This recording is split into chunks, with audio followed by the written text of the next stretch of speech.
क्या हो गया है नवाब मलिक साहब को?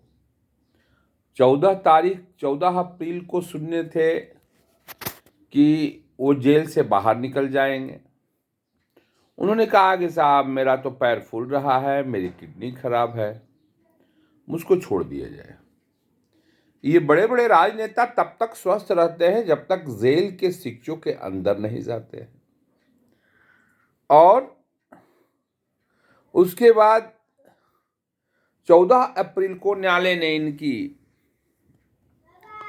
रिमांड को बढ़ा दिया, 18 अप्रैल कर दिया। पुनः नवाब मलिक साहब आज की तारीख में 18 अप्रैल को छूटने वाले थे।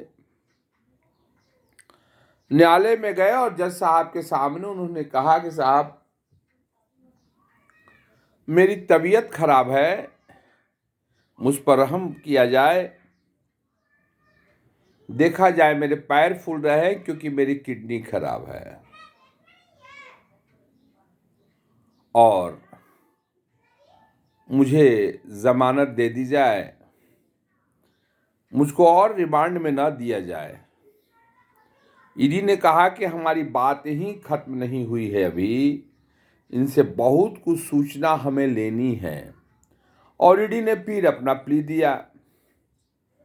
स्वाभाविक है, न्यायालय में बैठे न्यायमूर्ति ने साहब देखा कि एक ऐसा दुर्दांत अपराधी है जिसको छोड़ देने के बाद ये फिर लटके झटके लगा करके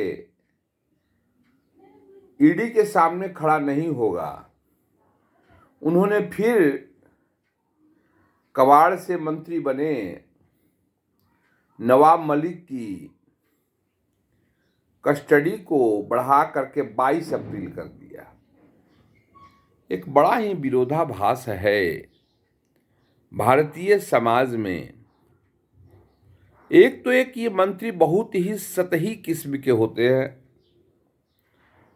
आप जस्ट कल्पना कीजिए कि ये आदमी कबाड़ बेचता था, बेचते बेचते कबाड़ का सरदार बन गया और कबाड़ में ही अच्छी अच्छी चीजें मिलने लगी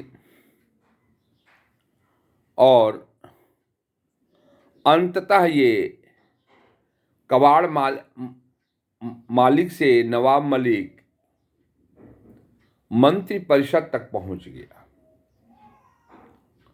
लेकिन जैसा कर मंत्री परिषद से पुनः ये जेल के शिक्षों के अंदर आ गया, करोड़ों रुपए की इसकी संपत्तियां अटैच कर ली गई। अब जेलों में ये छटपटा रहा है। ये छटपटाहट समझ में नहीं आती। कितना कम पढ़ा लिखा कचड़ा टाइप का ये इंसान समाज के किसी हिस्से में काम आने वाला नहीं है, लेकिन न्यायालय के लिए सरदर्द बना हुआ है। हर 2-4 दिन पे न्यायालय पहुंच जाता है, हमको जमानत दीजिए, हमको जमानत दीजिए। और न्यायालय है जो इसके ऋण को पहचानता है। 22 तारीख तक अभी जेलों में रहेंगे। ईडी इनसे पूछताछ करेगी। महाराष्ट्र की सरकार में मंत्री रहे नवाब मलिक। आज सच की बात तो देखिए, अभी भी वो इस्तीफा नहीं दिए। समीर बानखेड़े जैसे ईमानदार ऑफिसर पर जाति का आरोप लगा करके ये सुर्खियों में रहा हमेशा, लेकिन अब सुर्खियों में है इसकी जमानत नहीं देते हैं जज साहब इसके लिए, और ये जेलों में रहकर जमानत की बात करता है। देखें आगे क्या होता है। महाराष्ट्र में तो ये मंत्री बने हैं लूट के लिए। धन्यवाद।